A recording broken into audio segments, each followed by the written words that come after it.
Pour la synthèse d'un intercorone macrocyclique, on va donc commencer avec ces deux composés et donc une réaction un peu particulière qui utilise donc le DHP. Le DHP d'hydropyrane, donc la molécule ici. Alors, elle peut être protonée sur 3 sites différents. Donc on va d'abord regarder quels sont ces sites et essayer de comprendre finalement où la forme protonée va le mieux agir. Alors, on est là. Alors des doublés, on en a finalement un ici et un ici. Sauf que sur l'alcène, on a 2 positions. C'est-à-dire qu'on peut obtenir, une fois qu'on a protoné, on peut obtenir ou le H+, donc le proton qui s'est fixé ici, et à ce moment-là, on a le plus là, ou il s'est fixé en dessous,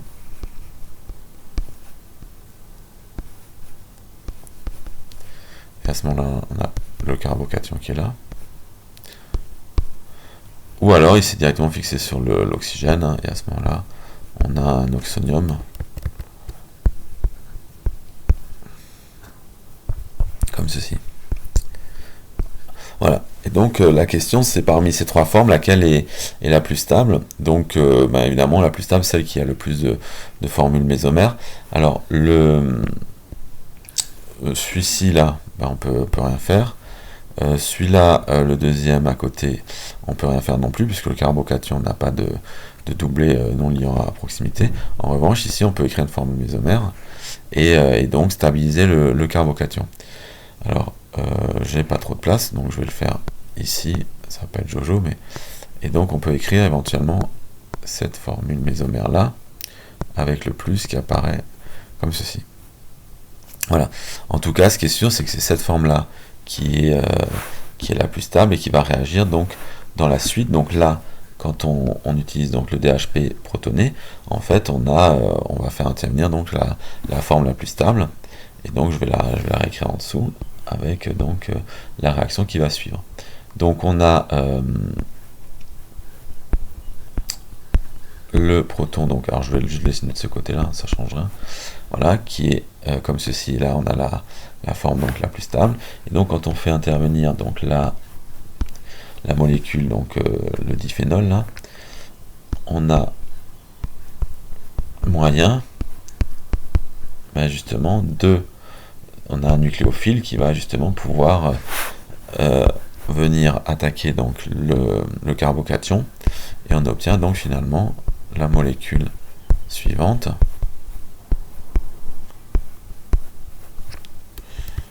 Très joli là, plutôt comme ça. Voilà. Et donc là, bon, on est encore protoné, mais évidemment avec l'équilibre acido-basique, on a évidemment la forme prédominante. Si on neutralise ou qu'on se place dans une solution adéquate, on va avoir plutôt évidemment la forme neutre qui est comme ceci. Donc ça c'est la molécule A. Et donc normalement on doit remarquer quelque chose de particulier, c'est qu'ici on a une fonction acétale, et la fonction acétale, on sait que elle est renversable, d'accord, qu'on peut retrouver donc derrière, on peut récupérer l'alcool et donc le carbonyle. Alors, évidemment, quand on déprotège, on va obtenir, donc on récupère la fonction d'une part, la fonction alcool, phénol en l'occurrence ici, et donc le carbonyle, et le deuxième alcool qui est en fait celui de la molécule. Voilà, on obtient quelque chose comme ça. Et dans cette partie-là, c'est pas la partie qui va nous intéresser. Ce qui va nous intéresser, c'est de récupérer donc la molécule déprotégée sur laquelle on aura fait évidemment une suite de réactions et qui aura modifié sa structure.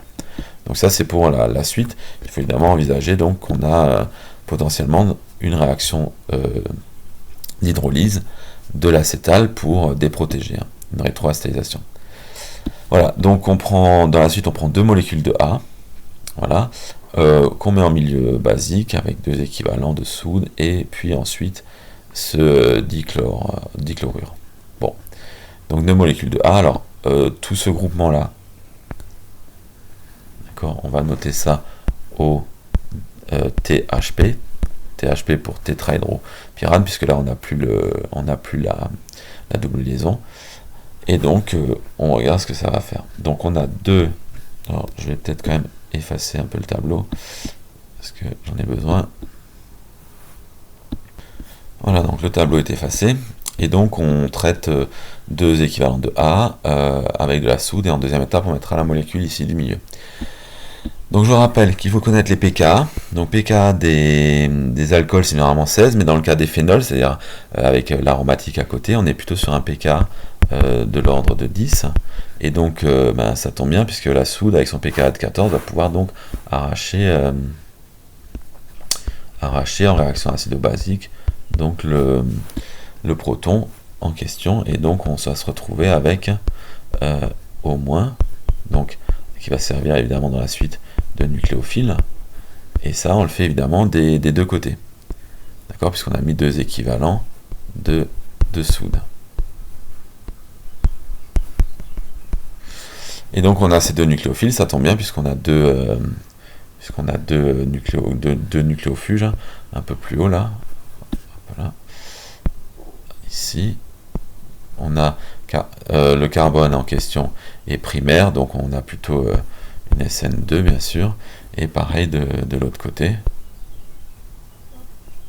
Et donc comme ça, avec également une SN2, on va pouvoir donc relier entre guillemets ces deux morceaux pour obtenir la molécule, alors assez compliqué bien sûr à écrire.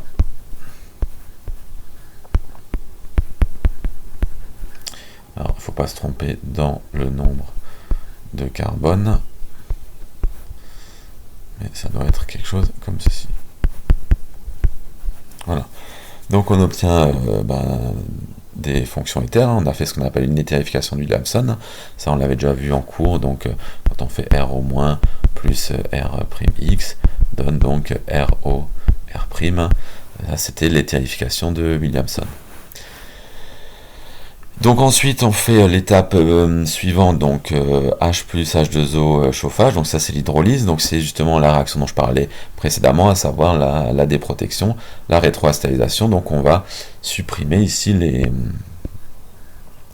les deux groupes protecteurs pour récupérer simplement la fonction phénol. Donc je ne vais pas recopier toute la molécule, ça sera la molécule C.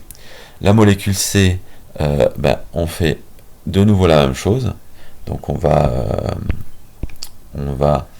remettre en milieu basique donc ce qu'on avait fait avant ici, là et là, on va le refaire ici et là, et donc on va repasser par le phénolate et refaire les SN2 pour arriver donc évidemment à la molécule finale selon exactement le même processus.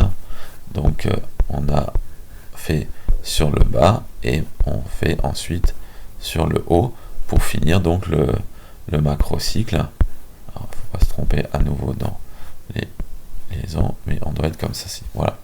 Donc on arrive à un éther couronne, c'est-à-dire un éther qui est cyclique et qui sert de piège en fait sélectif aux cations qui seraient dans la solution, et donc c'est un intérêt pour la synthèse fine. Et donc c'est pour ça que ce type de molécule a été récompensé par le prix Nobel.